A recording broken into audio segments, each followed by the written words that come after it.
Good morning friends, welcome back to my YouTube channel Farooq first blog में। तो guys अभी सुबह के बज चुके हैं 6:30 और सुबह के बैच के बच्चे आ चुके हैं। तो अभी चलेंगे छत के ऊपर, उनको पढ़ाना शुरू करते हैं। देखते हैं कितने बच्चे आए हैं। अभी दो ही बच्चे हैं। इन लोगों को हर रोज़ 2 पेज इंग्लिश राइटिंग और 2 पेज हिंदी राइटिंग मिलता है, जिसको इनको घर से भी पढ़ के आना होता है। और जो राइटिंग देते हैं उस राइटिंग से रिलेटेड लोग वर्ड मीनिंग भी लिख के लेके आते हैं। सलमान थोड़ा राइटिंग वर्ड मीनिंग दिखाना। जैसे ये इन लोगों को राइटिंग मिला हुआ है, तो लोग राइटिंग लिख के लाए हैं, पन्ना पलटिए। और ये उस राइटिंग से रिलेटेड इसमें जो भी वर्ड मीनिंग जो इनको आता है, तब पे चला रहिएगा, जो आता है वो यहाँ लिखे हैं और जो वर्ड मीनिंग इनको नहीं आता वो इधर लिखे हैं। इससे होता क्या है, से एक तो इनको बुक रीडिंग भी हो जा रहा है और बुक रीडिंग के साथ साथ जो वर्ड मीनिंग इनको आता है उनका रिवीजन भी हो जा रहा है, और जो वर्ड मीनिंग इनको नहीं आता है उसका वर्ड मीनिंग हम यहाँ पर इसको लिखा देते हैं। इससे क्या होता है, से एक ही राइटिंग में इनको तीनों चीज़ें कवर हो जाता है। तो कल होकर जब इसको जब ये इनका वर्ड मीनिंग पूरा याद हो जाएगा, तो जब इसको पलट के जब दोबारा इनको पढ़ेंगे तो इनको समझ में आ जाएगा कि आखिर इस राइटिंग में क्या लिखा हुआ है। क्या यस सर। सलम पहले से कुछ फ़ायदा बुझा रहा है इस राइटिंग से? Yes sir. बुक रीडिंग में सुधार हुआ है? Yes sir. Saqib ji sir. ठीक लग रहा है ना अभी इससे? Yes sir. राइटिंग में भी सुधार हुआ है और बुक रीडिंग में भी सुधार हो गया है। तो इसको हम लोग कंटिन्यू करेंगे, ठीक है ना? Yes sir. चलिए पढ़िए पढ़िए, रीडिंग कीजिए। तो जो नहीं समझ में आएगा पूछिएगा। इस्तेमाल करते हैं। Bitten by the time wasting views. ये वाला बग BUG है ना, बग। बग देन में बी वाज था टाइम टाइम समय एंड मिस और लोड नोट नहीं। जब तक बाकी बच्चे आते हैं तब तक आए हुए बच्चों से कुछ सवाल पूछ लेते हैं। अच्छा सलमान, एक चीज़ बताइए, आप दोनों बताइएगा। इस धरती पर जितने भी मनुष्य हैं सबको 24 घंटा मिला है? किसी को ज़्यादा मिला है क्या? हर किसी को 24 घंटा ही मिला है। तो ऐसा क्या कारण है कि कोई व्यक्ति बहुत अमीर है, धनी है, संपन्न है, सुखी है, और कोई व्यक्ति बहुत गरीब है, दुखी है? आपके हिसाब से क्या कारण हो सकता है? जो मेहनत करेगा वही ना कि ऐसी करेगा। जो मेहनत करेगा उसी के पास धन आएगा। मेहनत करेगा। और क्या कारण हो सकता है? और दुखी इसलिए हुआ पढ़ने के लिए खेलने जाएगा तो थोड़ी ना अमीर हो जाएगा। क्या है? जब पढ़ने के टाइम जब खेलने जाइएगा तो आने वाले समय में ना आपको नौकरी मिलेगा ना कुछ मिलेगा। बिजनेस तो कर सकता है। बिजनेस करेगा तो उतना बढ़िया वाला थोड़ी ना कर पाएगा। अच्छा, माने पढ़ाई करेगा तो अच्छा वाला बिजनेस कर पाएगा। Yes sir. ठीक। हम लोगों के पास कितना है? 24 घंटा है ना? Yes sir. हर इंसान के पास 24 घंटा है, और इसी 24 घंटे में उसको सब कुछ करना है। गरीब भी इसी घंटा का इस्तेमाल करता है और अमीर भी इसी समय में ही अपना सारा काम करता है। लेकिन मायने ये रखता है कि आप समय का कितना सही इस्तेमाल कर रहे हैं। कोई भी काम को अगर हम समय पर करते हैं तो क्या होता है, सक्सेस निश्चित है। तो उसके लिए क्या होगा, से हमको इस 24 घंटा में जो भी हम काम कर रहे हैं, एज ए स्टूडेंट हमारा क्या काम है? स्टडी करना। Yes sir. हमारा काम स्टडी करना है। तो हमारा मैक्सिमम जो समय बीतना चाहिए वो किस में बीतना चाहिए? स्टडी में। स्टडी में। तो सलमान, हमको आप बताइएगा कि आप सुबह से लेकर रात तक अपना दिनचर्या बताइएगा। इससे हम लोग एक आइडिया मिल जाएगा। क्या देते हैं? इससे हम लोग को आइडिया मिल जाएगा कि आखिर 24 घंटा का हम लोग इस्तेमाल किस तरह से कर रहे हैं। ठीक है, सबसे पहले कितना बजे आप उठते हैं? सुबह 6 बजे। 6 बजे आप उठ जाते हैं, ठीक है। उसके बाद क्या करते हैं? 6:40 हो जाता है। 6:40 तक आप फ्रेश हो जाते हैं, तैयार हो जाते हैं, ठीक है। उसके बाद ट्यूशन आते हैं। 6:40 में आ जाते हैं आप ट्यूशन। ट्यूशन में जाते हैं 8:30 में, और 8:30 तक आप जाते हैं घर, ठीक है। अब खाना ना खा के चले जाते हैं स्कूल। खाना खाते हैं स्कूल कितना बजे से है? 9 साढ़े 9 से। ठीक है, 9:30 से आपका स्कूल है। कितना बजे? 4 बजे। 4 बजे तक आपका स्कूल है। उसके बाद स्कूल से आते हैं स्किल से तो 2 घंटा खेल लेते हैं। ठीक है, यानी 4:30 से 6:30 बजे तक ऐसा।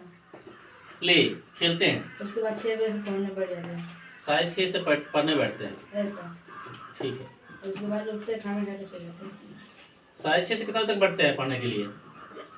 8 बजे तक, जब आराम करते हैं 8 बजे तक, यानी करीब 1.5 घंटा पढ़ते हैं आप। ऐसा। ठीक है, आदित्य बैठ जाइए। और 1.5 घंटा पढ़ने के बाद फिर आप तो खाना खा के सो जाते खाना खाए, कितना बजे खाना खाते हैं? 9 बजे हैं। ये सर 9 बजे। या 8 बजे? वो 9। अच्छा चलिए मान लेते हैं 9 बजे करीब आप खाना खाते हैं, उसके बाद 10 बजे आप सो जाते हैं। 9:30 सो जाते हैं। 9:30 में सो जाते हैं। Yes, sir. बहुत बढ़िया। हाँ, ठीक ज्यादा नहीं। ठीक है, अब हमको ये देखना है कि मेरा मैक्सिमम समय किन चीज़ों में गुजर रहा है। खेलने में ज़्यादा नहीं है, देखा जाए तो 2 घंटा आप खेल रहे हैं तो 2 घंटा खेल ही सकता है आदमी। Yes, sir. ठीक है ना? आपको क्या लगता है सिर्फ क्या 1.5 घंटा की पढ़ाई में हम पढ़ लेंगे? जो जरूरत की चीज़ें हैं, हमें मैथ भी बनाना है, हमें ट्रांसलेशन भी बनाना है, हमें राइटिंग भी बनाना है, हमें विषयों को याद भी करना है, हो जाएगा? अच्छी हो पाएगा? No sir. हाँ, नो सर। 1.5 घंटे में हो पाएगा। और संभवतः आप लोगों का भी रूटीन इसी टाइप का होगा, बहुत ज़्यादा तो चेंजेस नहीं होगा। क्या देते हैं आप? 6 घंटा पढ़ते हैं? कितना घंटा पढ़ते हैं? ईमानदारी से बोलिएगा, झूठ नहीं बोलना। नया साल में जो बीत गया सो बीत गया, नया साल में बताइए जैसे क्या पढ़ाई हो रहा है अभी। कभी मन किया तो बैठ गए, नहीं मन किया तो नहीं बैठे। सिर्फ क्या करना है, ट्यूशन आने से पहले कम से कम जो होमवर्क है वो बना लेना ताकि मार ना पड़े, है ना? और वो भी छाप कर मेरे लेकिन को इसको छोड़ना है आदित्य, इसको छोड़ना है आदित्य, इस चीज को अब छोड़ना है। क्यों छोड़ना है? क्योंकि आप लोग का 8th का जो सिलेबस वो कंप्लीट हो चुका है। यस 2 महीना बाद आप लोग का 8th का एग्जाम होगा, उसका 9th में आप चला जाइएगा। तो 9th में जाने का मतलब है आपके पास 2 साल का समय बचा हुआ बोर्ड एग्जाम की तैयारी के लिए। Yes sir. ठीक है, और हम लोग को कोशिश क्या करना है, हम लोगों को आज से ही शुरू कर देना है बोर्ड एग्जाम की तैयारी। Yes, sir. हर चीजों को ठीक से सीखना है। 2 चीजों पर हम लोग ज्यादा फोकस करेंगे। पहली चीजें है आपका मैथ, जो कि बहुत वीक है आप लोगों का सभी का, Yes, sir. है ना? मैथ बहुत वीक है। और दूसरा है इंग्लिश। ठीक है, इंग्लिश ग्रामर तो बहुत हद तक सुधार हुआ है, लेकिन बाकी चीजें भी जो क्वेश्चन आंसर है वो चीजें आपको समझ में नहीं आ रही है। सर साइंस भी बेसिकली हम लोग फोकस करेंगे मैथ पे, और दूसरा फोकस करेंगे हम लोग इंग्लिश पे, और तीसरा फोकस करेंगे हमारे साइंस विषय पे। ठीक है, और बाकी जो आर्ट्स की जो विषय है वो बहुत ज्यादा हार्ड नहीं होता, उसके आपको नोट्स हम लिखा देंगे तो आप उसको आसानी से याद कर लीजिएगा। ठीक है, तो 2023 में जो गलती कर चुके हैं उसे नहीं करना है, क्योंकि आपके पास अब 2 साल बचा है बोर्ड एग्जाम की तैयारी के लिए। तो अब अगर फांकी मारिएगा तो फिर दिक्कत हो जाएगा, क्योंकि एक बार अगर बच्चा बोर्ड एग्जाम में फेल करता है तो 90% बच्चे अपना पढ़ाई छोड़ देते हैं, आगे कंटिन्यू नहीं कर पाते। तो फर्स्ट चांस में फर्स्ट डिवीजन, सेकंड डिवीजन और स्टार मार्क्स सबसे मतलब नहीं है। आपका मेन टारगेट होना चाहिए कि हमको बोर्ड एग्जाम को फर्स्ट अटेम्प्ट में ही पास करनी है। ठीक है, फर्स्ट अटेम्प्ट में पास करना। पहला। दूसरा, अगर थोड़ा मेहनत आपको करना है तो थोड़ा सा मेहनत कीजिए, ताकि कुछ अच्छा नंबर से अगर पास कीजिएगा तो 12th में आप एक अच्छा विषय का चयन कर पाइएगा। आपका जो एम है, जैसे हमको अकाउंट्स लेके पढ़ना है, कि आर्ट्स लेके पढ़ना है, कि साइंस लेके पढ़ना है ना? कुछ तो टारगेट होगा ना। अगर आपको मान लीजिए बीपीएससी यूपीएससी का तैयारी करना है तो आर्ट्स लेकर पढ़िएगा। ठीक है, बैंकिंग का तैयारी करना है तो आर्ट्स लेकर पढ़िएगा। अगर आपको अकाउंट्स लेकर पढ़ना है तो फिर उसकी, हाँ बोलिए। मैथ और साइंस लेकर पढ़िएगा तो फिर उसके लिए वही होता है डॉक्टर, इंजीनियर और भी बहुत सारी चीज़ें साइंस से रिलेटेड होती हैं, वो आपको उसकी तैयारी करनी होगी। ठीक है, तो आप अच्छा नंबर से पास कीजिए तब उसके आधार पर आपको विषय मिलेगा। और आप उस विषय में अच्छा नंबर नहीं लाइएगा तो 12th में आपको विषय नहीं मिलेगा, तो फिर आप उसको लेकर अपना ग्रेजुएशन नहीं कंप्लीट कर पाइएगा। ठीक है, तो दोनों चीज़ें हैं आपको। पहला तो आपको फर्स्ट अटेम्प्ट में आपको मैट्रिक का एग्जाम क्लियर करना है। दूसरा, कुछ अच्छे नंबर से पास करना है। जो विषय आपका फेवरेट विषय है, चाहे वो मैथ हो सकता है, चाहे वो साइंस हो सकता है, चाहे वो इंग्लिश हो सकता है, कोई भी विषय हो सकता है, उसमें बहुत अच्छी तरीके से तैयारी करनी है। आदित्य समझ में आया? ठीक है, पुराना आदत का छोड़ देना है, और नहीं तो फिर वही होगा, किसी तरह से पढ़ाई करेंगे, लास्ट में पढ़ाई में फेल करेंगे, और फिर जो बाकी लोग जो करते हैं मजदूरी वही करेंगे। ठीक है, वैसा नहीं करना है। ठीक है, कोशिश ये करना है कि हम अपना किस्मत अपने हाथ से लिखें। चलिए, तो थोड़ा सा रूटीन हम लोग समझ लेते हैं, क्योंकि सामान्यतः सभी लोगों का भी यही रूटीन है, यही है। वेडनेसडे को इंग्लिश, थर्सडे को इंग्लिश का टेस्ट, फ्राइडे को साइंस और सैटरडे को साइंस का टेस्ट। चलो साकिब, सबसे पहले बताओ, डिजिट या अंक किसे कहते हैं? जो 0 से 9 तक हो उसे डिजिट अंक कहते हैं। ठीक है। सलमान बताओ, प्राकृतिक संख्या किसे कहते हैं? 1 से लेकर 9 तक की संख्या के प्राकृतिक संख्या कहते हैं। ठीक है। आदित्य बताइए, पूर्ण संख्या किसे कहते हैं? 0 से लेकर 9 तक ले संख्याओं को पूर्ण संख्या कहते हैं। Very good. पूर्णांक किसे कहते हैं? ऋणात्मक या धनात्मक संख्याओं को पूर्णांक कहते हैं, जैसे -4, -3, -2, -1, 0, 1, 2। बोले किसको ना? अच्छा, संख्या रेखा पर बताओ तो धनात्मक और ऋणात्मक किसको कहते हैं? ऋणात्मक जिससे माइनस लग रहा था उसे ऋणात्मक कहते हैं। जिन संख्याओं के आगे माइनस का चिन्ह होगा वो ऋणात्मक कहलाएगा, और जिन संख्या का आगे प्लस का चिन्ह हो चाहे ना हो उसे धनात्मक कहेंगे। अच्छा, संख्या रेखा के दाहिना तरफ में जो संख्या है वो कहाँ तक जाती है? अनंत तक जाती है। और बाएं तरफ में जो ऋणात्मक संख्या है वो भी अनंत तक। चलिए, अभी सीढ़ी वाला बताइए कि धनात्मक और ऋणात्मक संख्या को कैसे समझेंगे। हाँ बताओ, सलमान बताएगा। चलो, धनात्मक संख्या जो इस तरह भागेगा तो ज्यादा जाएगा। कैसे बताइए, एक एक उदाहरण को बताइए। मतलब 1 से बड़ा 2, 1 से धनात्मक संख्या 1 से बड़ा 2, 2 से बड़ा 3, 3 से बड़ा 4। और ऋणात्मक संख्या में 1 से छोटा 2, 2 से छोटा 3, 3 से छोटा 4। यानी ऋणात्मक संख्या जितना बड़ा की तरफ बढ़ेगा उतना ही वो छोटा होता चला जाएगा, और धनात्मक में क्या होगा कि जितना ही वो बड़ा की तरफ बढ़ेगा उतना ही वो बड़ा होता चला जाएगा। यहाँ तक सबको क्लियर है? Yes sir. अब 2 संख्याएं हैं अपने पास, एक है अभाज्य संख्या, दूसरा है भाज्य संख्या। ठीक है, तो अभाज्य संख्या यानी प्राइम नंबर किसे कहते हैं, कौन बताएगा? चलो पहले साक्षी को समझाने दो। साक्षी समझाओ। वैसी संख्या जो एक और खुद से विभाज्य होती है उसे अभाज्य संख्या कहते इसको हैं। थोड़ा सा समझाइए। जैसे उदाहरण में 2, 3, 5, 7, 11, 13।